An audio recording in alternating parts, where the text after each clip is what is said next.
आसुची रज समस्त घरे घरे पोड़पिठा तो निश्चय बनब रजरे जदि पोड़पिठाटी न बनी थाए ना रज तो बिल्कुल रज भाया ही लगी न थाए। तेणु मुझे आज गोटे बहुत ही इजी पोड़पिठा रेसिपी आपण सहित शेयर करुच्ची। मांडिया पोड़पिठा हेल्दी तो निश्चय रहा बनिया भी बहुत ही सहज। तेणु आपन को अनुरोध वीडियोटी को फुल वाच करूँ आ परफेक्ट मेजरमेंट सहित ए पोड़पिठाटी को निश्चय बनातु रजरे देखिए बहुत ही बढ़िया लगे। तो ये देखिपे पोड़पिठाटी केते बढ़िया देखा जाउची आ बहुत ही सॉफ्ट रहिबो भितरु। तो निश्चय बनातु आ केमती लगुचे मते कमेंट माध्यम निश्चिंत जणेबे। नमस्कार, टेस्टी ओडिया फूड को आपण समस्त को अनेक अनेक स्वागत। ये पोड़पिठा बनायापाई मुझे गोटे कप चोपा छड़ा बिरी डाली नहीं जाइए 240 ग्राम डाली अच्छी बिरी डाली। तो ये गोटे कप दे दूची मो अरुआ चाउल। तो गोटे कप बिरी की गोटे कप चाउल देली आ 1/4 कप ये मुझे दूची गोटा मांडिया माने 60 ग्राम ये मांडिया अच्छी। जदि गोटा मांडिया आपण पाखे नहीं तो मांडियार गुंड भी आपड़ पकई पारे किंतु केतल पकेबे मुझे पर आपन कहूँ। जदि मांडिया नहीं ना आपड़ ये बिरी चाउल बतुरे देवे एमती पानी पूरे की बतुरे देवे। तो यहाँ को प्रथम आम कौन करवा 3-4 थर धोईदेवा। देखिपे केते मैला पानी अच्छी। तो 4 थर पाखापाखि आपको धोईदेवा जमी सफा पानी आसा पर्यंत। तापर आम या बतुरे की रखीदबा। एमती मांडिया गोटा मांडिया देले ना पिठाटा बेसी बढ़िया टेस्ट लगी थाए। जदि आपणकर घरे अच्छी तो एमती देकी थरे बनईकी देखंतु 5 ରୁ 6 घंटा को बतुरे देबा भल से बतुरिया पाई। तो ये देखिपे 6 घंटा पर मु देखुची ये देखिपे पूरा बढ़िया से चाउल एमती हाथ में एमती भांगिले भांगी जाऊँगी मैंने आपणकर एटा पूरा भल से बतुरी गलानी। तो एबे आम या ग्राइंडर जार देकी गोटे बढ़िया पेस्ट करवा। ये आपन गोटे अनुरोध आपन को जदि मोर रेसिपी पसंद आए तो वीडियोटी को निश्चय गोटे लाइक करेंगे और आपण सांगसाथी मान मध्य शेयर करेंगे और प्लीज मो चैनल को निश्चय गोटे सब्सक्राइब करेंगे। तो ये देखो मोर यहाँ 2 थर हम जी मोर ये अच्छी बिरी चाउल। तो यहाँ मुझे 2 थर की बाटुची। तो गोटे थर ये बाटीदेली तो आउ थे मुझे को बाटीदेली देखिपे केते बढ़िया से बाटी हो जाइए। और बिल्कुल भी बेसी पानी देवेनि बाटिला बेले जदि पानी आपड़ अधिका देवे ना आपड़ ये बेक हवा को बेसी टाइम लगे। तो टोटाल मो आधा कप पाखापाखि पानी देकी भल की बाटी बैटरटा आपणकर पूरा इडली बैटर भाया रहा आठू पानिया बिल्कुल करेंगे। जदि मांडिया आपड़ बाटू ना ना ये 1/4 कप मांडिया चूना आप पकईदे आ 4 ରୁ 5 मिनिट हाथ साहाଯ୍य भल कि आपको मिक्स करेंगे जहाँद्वारा कि यहाँ पूरा फ्लफी बनब। ये देखिपे बैटरटा केते फ्लफी बनी कवर करके 6 ରୁ 7 घंटा आपको परमेंट छाड़ीदे। तो यहाँ को ओभरनाइट मुझे रखीदी। ये देखिपे बैटरटा केते बढ़िया से फर्मेंट होमती जदि फर्मेंट हम ना पिठा आपणकर बढ़िया बनब माने पूरा सॉफ्ट बनब आ बहुत ही टेस्टी भी हम। तो ये देखिपे बैटर आमर पूरा हो गला आपको भल कि आउ टे मिक्स करदे। आई बैटर आप 3 प्रकार ब्रेकफास्ट बनई पारे। गोटे तो आपणकर पोड़पिठा बनब आ बढ़िया से ये डोसा भी बनब। तो 1/4 टीस्पून मुझे लुण देदेली आपको भल कि मिक्स करदे। मुझे 4 डंकी ए बाहर कर रखुची मो झीपाई टिफिन बनईकी देवी। तो ये बढ़िया से डोसा बनवा आटे पानी आप देदेवे पानी देकी आपको तावारे आप डोसा बनइबे बढ़िया पूरा क्रिस्पी डोसा बनब। चलते फटाफट गोटे पूर रेडी करवा। गोटे कड़े ये बसिकी आधा चामच मु घी दे दूची घी। तो गोटे कप मुझे कोरा नड़िया दे दूची। तो किसी सेकेंड एमती भाजीदबा लो फ्लेम करदेवे।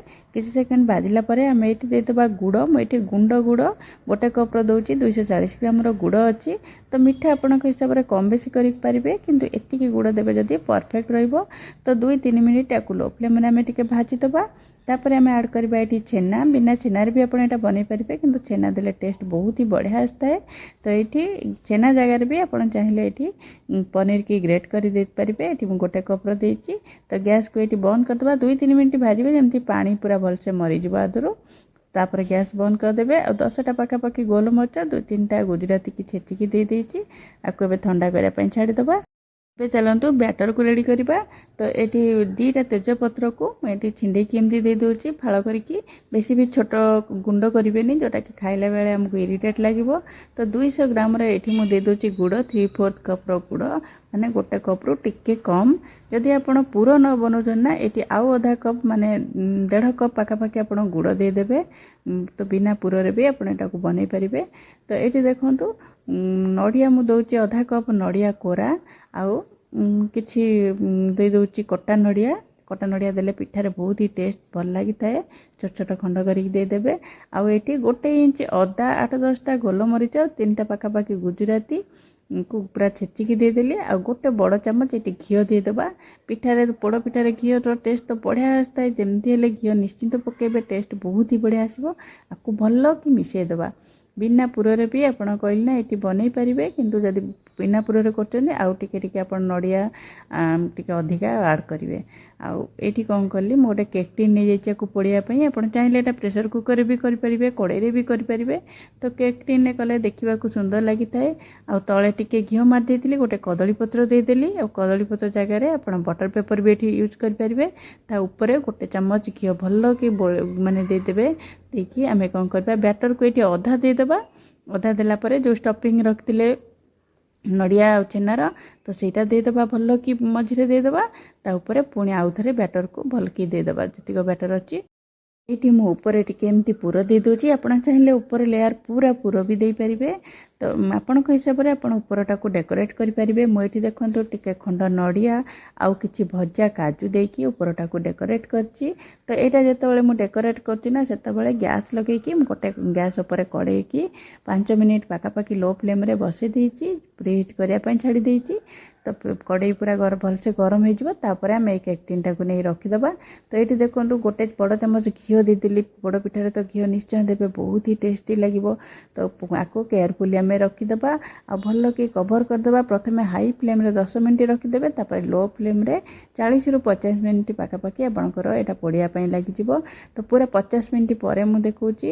ତ ଗୋଟେ ଛୁରୀ ହେଉ କି ଟୁଥପିକ୍ ହେଉ ଆପଣ ଏଟାକୁ ଚେକ୍ କରିପାରିବେ। ଯଦି କ୍ଲିନ୍ ଆସୁଛି ଜାଣିବେ ପିଠା ଆପଣଙ୍କର ଭଲସେ ହେଇଗଲାଣି। ତ ଏଇଟାକୁ ବାହାର କରିକି ପୁରା ଥଣ୍ଡା କରିବାକୁ ଛାଡ଼ିଦେବା। ପୁରା ଥଣ୍ଡା ହେଲା ପରେ ଆପଣ ତାକୁ କ'ଣ କରିବେ, ଏମିତି ଗୋଟେ ପ୍ଲେଟ୍ ରଖିକି ତାକୁ ଲେଉଟେଇ ଦେବେ। ଯାହାଦ୍ୱାରା କି ଆପଣଙ୍କର ପିଠା ବଢ଼ିଆ ସେ ବାହାରି ଆସିବ। ତଳେ କଦଳୀପତ୍ର ଦିଆହେଇଛି, ବଢ଼ିଆ ସେ ବାହାରି ଆସିବ। କିଛି ବି ଏଇଟା କଷ୍ଟ ହେବନି। ଏଠି ଦେଖିପାରୁଥିବେ କେତେ ଆରାମସେ ପିଠାଟା ବାହାରିଗଲା। ଆଉ କେତେ ବଢ଼ିଆ ସେ ପୋଡ଼ିଛି ବି ତଳଟା। ଯଦି ଆପଣ ଖାଲି ଏମିତି ବସେଇବେ ନା, ବହୁତ ଅତ୍ୟଧିକ ପୋଡ଼ିଯିବ, ଆଉ ଖାଇବାକୁ ଭଲ ଲାଗିବନି। ତ ତଳେ ଗୋଟେ କଡ଼େଇ ହେଉ କି ଇଏ ହେଉ, ତାୱା ହେଉ ବସେଇବେ ନିହାତି। ତ ଏଇଠି ପିଠାଟା ଆମର ପୁରା ଭଲସେ ବନିକି ରେଡ଼ି ହେଇଯାଇଛି। ଏଠି ଦେଖିପାରୁଥିବେ ପିଠା କେତେ ବଢ଼ିଆ ଦେଖାଯାଉଛି। ଆଉ ମାଣ୍ଡିଆ ପିଠା ହେଲ୍ଦି ତ ନିଶ୍ଚୟ ରହିବ।